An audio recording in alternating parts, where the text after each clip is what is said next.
Hello दोस्तों, कैसे हैं आप सब। तो आज मैं आपके लिए दिवाली के नाश्ते के लिए बाकरवड़ी की रेसिपी लेके आई हूँ। तो सबसे पहले हम बाकरवड़ी का आटा लगा लेते हैं। तो इसके लिए मैंने 2 कप मैदा लिया है दोस्तों। तो पहले मैं 1 कप डाल देती हूँ और ये दूसरा कप, और यहाँ पे हमें 1/4 कप बेसन डालना है। ट्रेडिशनली बाकरवड़ी के आटे में बेसन डाला जाता है, इसलिए हम भी डालेंगे। और इसके अंदर अजवाइन भी डाला जाता है, तो हम थोड़ा सा अजवाइन क्रश करके डालेंगे। और स्वाद के अनुसार आटे में नमक भी डाला जाता है, तो नमक भी डालेंगे।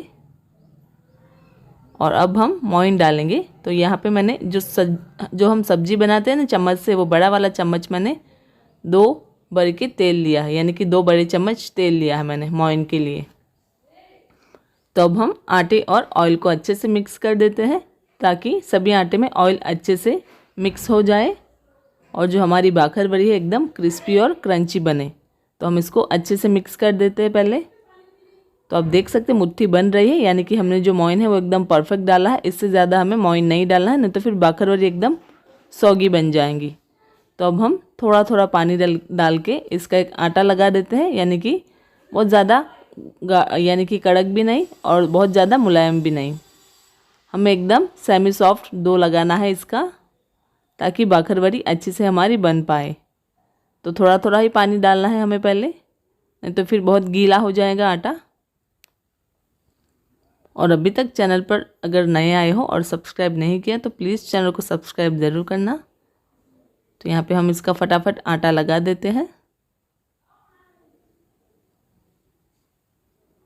तो फाइनली हमारा जो आटा है वो लग गया है। आप देख सकते हैं मैंने कैसा आटा लगाया है।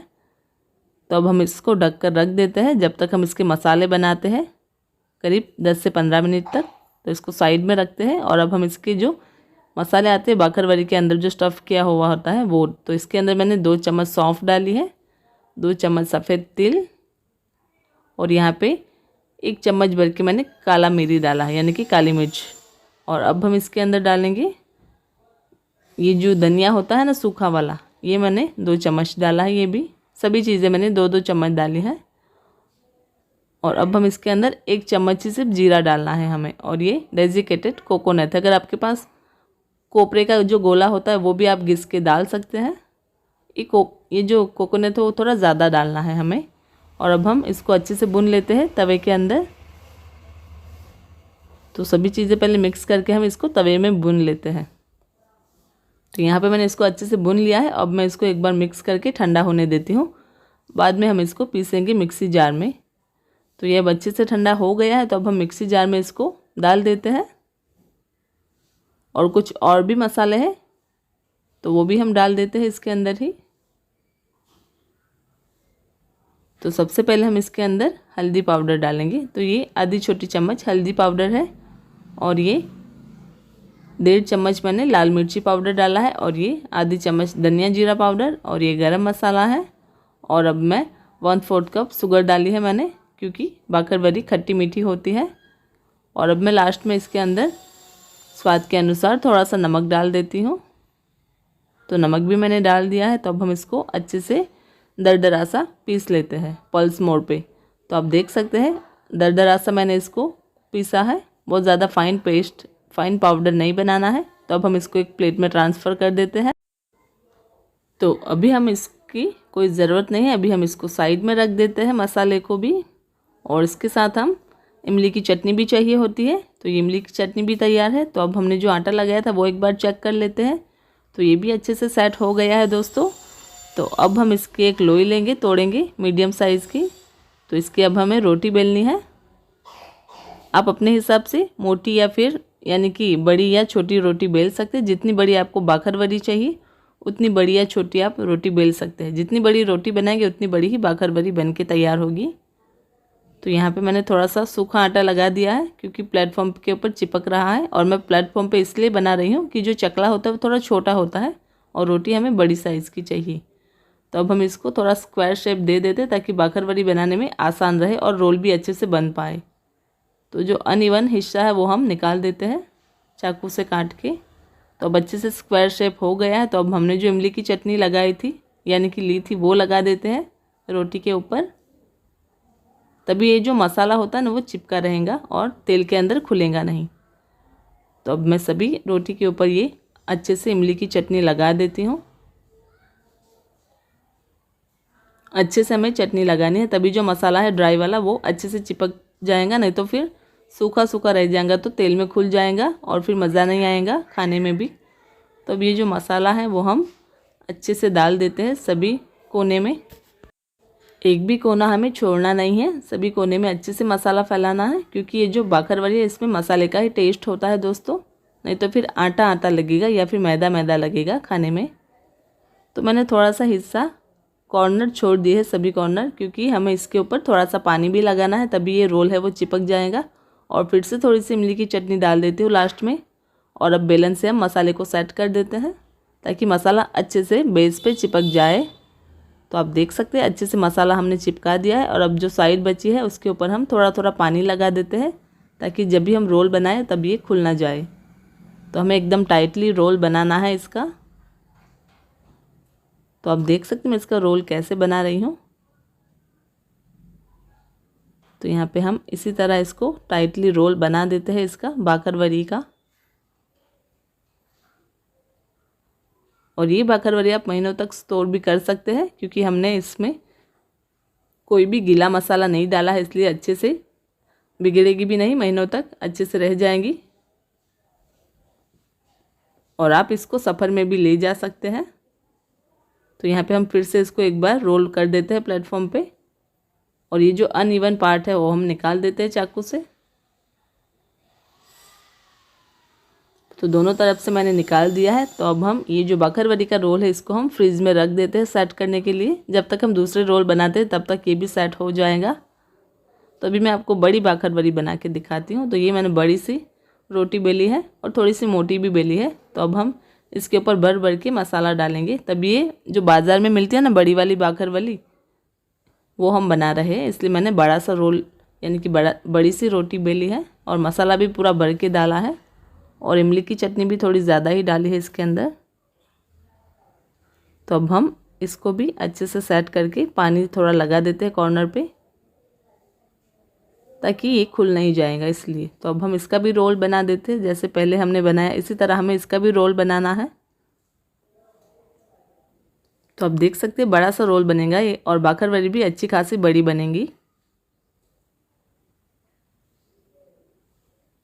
तो लास्ट में भी हम थोड़ा सा पानी लगा देते ताकि ये एंड जो है वो चिपक जाए अच्छे से।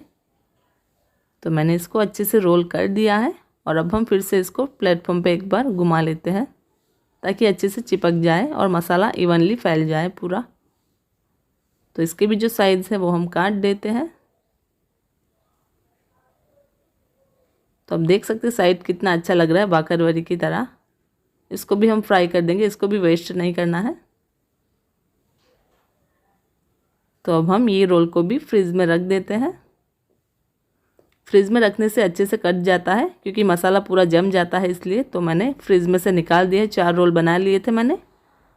और अब हम इसको कट कर देते हैं, बाकरवड़ी का शेप दे देते हैं। जैसे कि बाकरवड़ी थोड़ी सी बड़ी साइज़ की और थोड़ी मोटी होती है चौड़ाई में, तो इसी तरह हम इसको काटेंगे। तो अब देख सकते हैं मैंने एक बाकरवड़ी को अच्छे से काट लिया है। और अभी हम इसको थोड़ा सा सेट भी करेंगे। पहले हम पूरी बाकरवड़ी काट लेते हैं। तो आपको मेरी रेसिपी कैसी लग रही है कमेंट करके ज़रूर बताना दोस्तों। अगर चैनल पर नए आए हो तो चैनल को सब्सक्राइब भी ज़रूर करना। और बहुत सारी मिठाई की रेसिपी भी मैंने अपलोड की है, तो आप जाके देख सकते हैं, क्योंकि अभी दिवाली भी आ गई है तो आप कोई ना कोई मिठाई तो ज़रूर बनाएंगे। तो चैनल पर जाके ज़रूर देखिएगा। और यहाँ पे आप देख सकते हैं बाकरवड़ी में कैसे काट रही हूँ, और बहुत ही बढ़िया बाकरवड़ी की डिज़ाइन बन गई है। तो इसी तरह मैं सारे रोल को ऐसे ही काट लेती हूँ। तो इसी तरह मैंने पूरा रोल काट लिया है, आप देख सकते हैं। तो अब हम इसको थोड़ा सा सेट कर देते हैं, क्योंकि अब ये थोड़ी सी अनइवन दिख रही है। तो हम इसको अच्छे से गोल शेप दे देते हैं, उंगली और अंगूठे के बीच में घुमा के। आप देख सकते हैं मैं कैसे इसको गोल कर रही हूँ। और अब हम इसको थोड़ा सा हाथों के बीच प्रेस कर देते हैं ताकि अच्छे से शेप बन जाए। तो हमारी बाकरवड़ी बनके तैयार है एक। इसी तरह हम दूसरी बाकरवड़ी को भी ऐसा ही शेप दे देते हैं, अच्छे से सेट कर देते हैं। बहुत ही आसान है दोस्तों बाकरवड़ी बनाना, और इसका टेस्ट आपको मार्केट से भी कई गुना अच्छा लगेगा। तो एक बार आपने अगर बना दी तो आपको हमेशा घर की ही बाकरवड़ी पसंद आएगी, मार्केट की लाना एकदम भूल जाएंगे आप, इतनी बढ़िया बाकरवड़ी बनती है।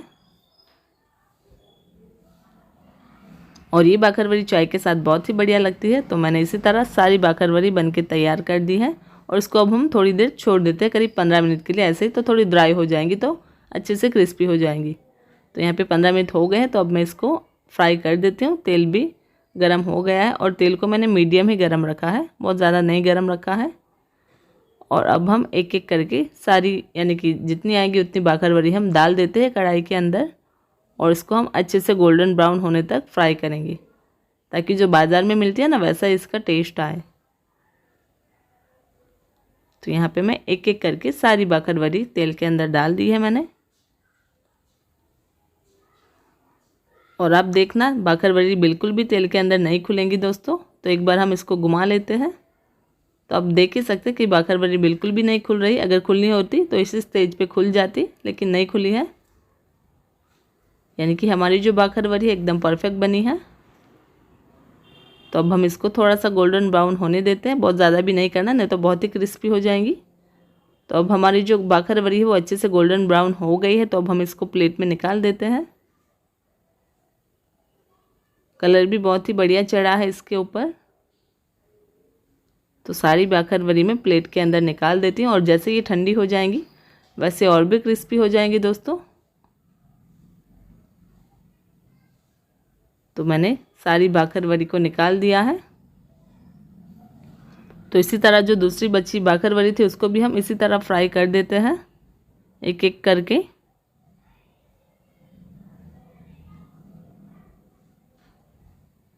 तो ये जो तेल है उसको आप वापस फिर से फ्राई करने में यूज़ कर सकते हैं, बिल्कुल भी नहीं ख़राब होगा। इसको छान लीजिएगा छन्नी में। तो यहाँ पे हमारी दूसरी वाली बाकरवड़ी भी अच्छे से फ्राई हो गई है, तो इसको भी हम निकाल देते हैं। तो आप देख सकते हैं दोस्तों कितनी बढ़िया हमारी बाकरवड़ी बनके तैयार हुई है और एकदम मार्केट से भी बहुत ही बढ़िया बनी है घर की बाकरवड़ी। तो अगर आपको ये बाकरवड़ी की रेसिपी पसंद आई हो तो इस दिवाली के नाश्ते में आप बाकरवड़ी को ज़रूर शामिल करिएगा। और रेसिपी कैसी लगी कमेंट करके ज़रूर बताना। तो मिलते हैं ऐसी ही मज़ेदार रेसिपी के साथ, तब तक के लिए बाय बाय।